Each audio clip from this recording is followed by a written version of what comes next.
विजेचा जबर धक्का लागून एक रंग देणारा कामगार झाला गंभीर जखमी। सोलापूरच्या अक्कलकोट रोड MIDC येथील सुनील नगरात एक रंग देणाऱ्या कामगारास विजेचा जबर धक्का बसल्याने तो गंभीर जखमी झाला आहे। ही दुर्दैवी घटना शनिवारी सायंकाळी 6:30च्या सुमारास घडली आहे। त्यास पुढील उपचारासाठी सोलापूरच्या शासकीय रुग्णालयात दाखल करण्यात आले आहे। या घटनेची अधिक माहिती अशी की नरेश गंजी वय 45 ते 50 वर्षे हा रंगारी चंद्रशेखर लक्षट्टी यांच्या घरी रंगकाम करताना त्यास शॉर्ट सर्किटमुळे तोल गेल्याने विजेच्या तारांचा जबर धक्का बसल्याने गंभीर जखमी झाला। तसेच घरातील वीज मीटरही जळून खाक झाले। या दुर्घटनेमुळे खळबळ उडाली आहे।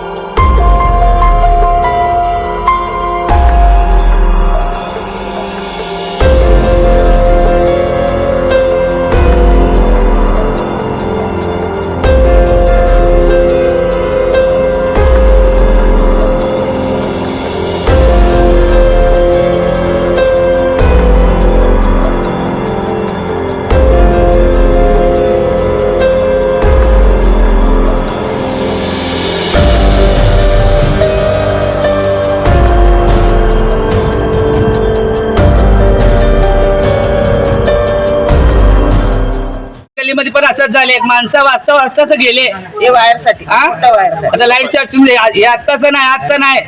ऍक्च्युली काय प्रॉब्लेम गणपतीच्या दिवशी पासून चालू आहे प्रॉब्लेम। आम्ही फिरलो किती पण, कोण पण लक्ष देईना आमच्याकडं। ऍक्च्युली प्रॉब्लेम काय झालेला आहे आता सध्या इथं? सर्किट झाले, ते चुना घालता ते बाबाला तसं झाले, 4-5 घराला तसं झालं बघा। मागं बी असंच झालं, चला बघा म्हणलं तर ते डिपार्टमेंटचं आलंय, नाही बघत म्हणते आम्ही, आमचं केवढं काम तेवढंच करतो आम्ही, तुम्ही जाऊ तिकडे पुढे विचारा म्हणते।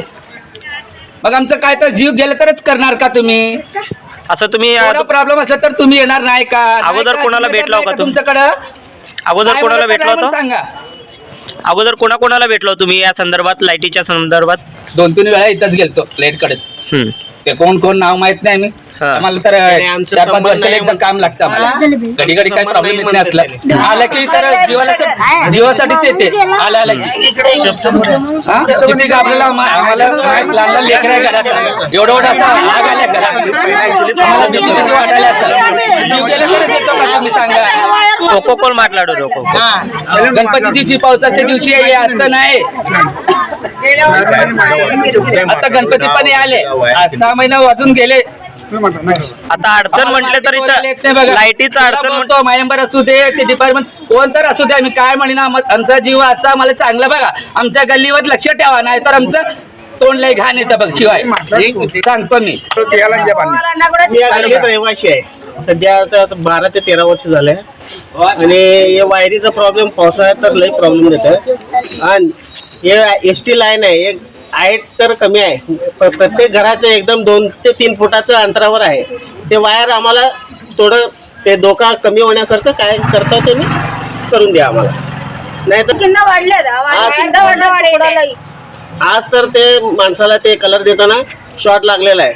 असंच पुढं काय तर होईल, मुलं असते ते पतंग खेळते, काय तर झालं मोठा धोका झाला तर कोण जिम्मेदार? तेवढंच बाकी काय गॅरंटी लेదని చెప్పుగా करंट ज्या माणसाला लागलेला आहे त्या माणसाचं नाव वगैरे काय माहिती नाही माहित नाही। माणूस येऊन ते काम करायला आमच्या गल्लीमध्ये काम करायला आले त्यांनी, ते माणसाचा जीव आता मागा पुढा आहे, त्यांच्या घरात येऊन रडत आले, फक्त ते माणसासाठीच पाठवले म्हणते डिपार्टमेंट। प्रॉब्लेम झाले, या माणसाचं काम तेवढंच करतो, जाऊन तिकडे विचारा पुढे म्हणते कसं बघू तिथं बी काय झालं म्हणून बघायला द्यायचं असते काय नाही सांगा। आज उद्या ते तुम्ही तर या व्हिडिओ काढा, त्याला तर माहित असू द्या खोटं बोलला तर। लहान लेकरं होतं किती व्यवस्था करून द्या, बाकी काही नाही आमचं तक्रार। म्हणजे तुमचं म्हणणं काय, हे हाईट खाली असल्यामुळे करंट लागण्याची संभव जास्त आहे? అది पहिला మీదికే ఉండే గణపతి పండుగకు మళ్ళా కింది కట్టెలు మేము ఎంత వరినా కూడా వాళ్ళు ఇల్లేరు धोका घर बांधते, कधी तर चेक बी करायचं असते, मेंबर लोक असते, कशासाठी? मतासाठीच असते। नाही हा? दाखवायचं त्या खूप नावासाठी असते कंट्रोल घालू. माणसाचं बघत नाही माणूस कमी झाला काय दुसरा माणूस मिळते तुम्हाला एक गल्ली नाही तर दुसऱ्या गल्ली कमायचं पाहिजे फक्त तुम्हाला चांगल्यावर बघायचं नाही माणसाचं हा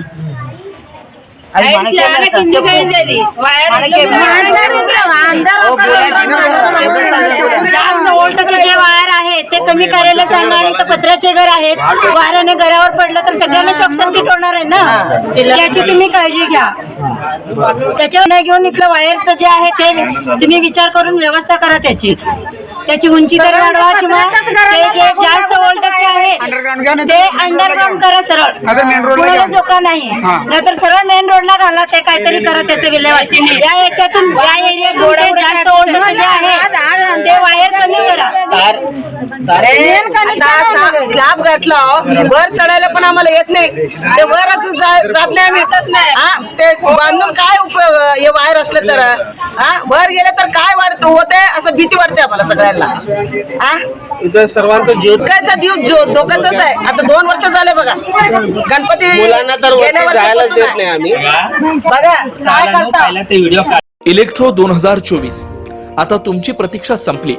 होय, बहुचर्चित आणि सर्वांचं लक्ष लागून राहिलेलं सेडा अर्थात सोलापूर इलेक्ट्रॉनिक्स डीलर्स असोसिएशन आयोजित इलेक्ट्रो 2024 यंदा हे 24वे वर्ष.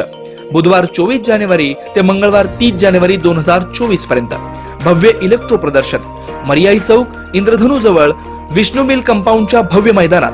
Electronic telecommunication, home appliances, solar system, computer आणि बरंच काही, तेही एकाच छताखाली. भव्य डिस्काउंट आणि आकर्षक ऑफर्स.